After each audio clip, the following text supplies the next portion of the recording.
Hi friends, ಎಲ್ರಿಗೂ ನಮಸ್ತೆ. ಭಾನುವಾರ ಬೆಳಿಗ್ಗೆ ಶ್ರಾವಣ್ಯ ಮತ್ತು ಅವರ ಅಪ್ಪ ಇಬ್ಬರೂ ಸ್ವಿಮ್ಮಿಂಗ್ ಕ್ಲಾಸ್ಗೆ ಹೋಗ್ತಿದ್ದಾರೆ. ಶ್ರಾವಣಿನ ನಾವೇನು ಕೋಚಿಂಗಿಗೆ ಅಥವಾ ತಿಂಗಳು ಪೂರ್ತಿ ಸೇರಿಸಿಲ್ಲ. ಈ ಥರ ಸಂಡೇಸು ಮತ್ತು ರಜಾ ಇದ್ದಾಗ 1 ಅವರು ಕರ್ಕೊಂಡೋಗಿ ಬರ್ತಾರೆ ಅಷ್ಟೇ. ಅವ್ರು ಬರೋಷ್ಟರಲ್ಲಿ ನಾನು ಮ್ಯಾಗಿ ಮಾಡೋಣ ಅಂತೇಳಿ ರೆಡಿ ಮಾಡ್ತಾಯಿದ್ದೀನಿ. ಮ್ಯಾಗಿ ಜೊತೆಗೆ ಮಿಕ್ಸ್ ಮಾಡೋದಕ್ಕೆ ಅಂತೇಳಿ ಮೊಟ್ಟೆ ಪಲ್ಯನೂ ಕೂಡ ಮಾಡ್ಕೊಂಡಿದ್ದೀನಿ.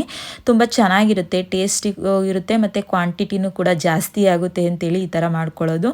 ನಾನು ಪ್ಲೈನಾಗಿ ಮಾಡೋದಿಲ್ಲ ಮ್ಯಾಗಿನ. ಅದ್ರ ಜೊತೆಗೆ ಹಸಿರು ಮೆಣಸಿನ್ಕಾಯಿ, ಕರಿಬೇವು ಸೊಪ್ಪು, ಕೊತ್ತಂಬರಿ ಸೊಪ್ಪು, ಈರುಳ್ಳಿ, ಟೊಮೊಟೊ ಇಷ್ಟನ್ನು ಹಾಕಿ ಒಗ್ಗರಣೆ ಹಾಕ್ಬಿಟ್ಟು ಮಾಡುವಂಥದ್ದು ತುಂಬ ಚೆನ್ನಾಗಿರುತ್ತೆ. ಪ್ಲೇನ್ಗಿಂತ ನನಗೆ ಈ ಥರನೇ ತುಂಬ ಇಷ್ಟ ಆಗುವಂಥದ್ದು.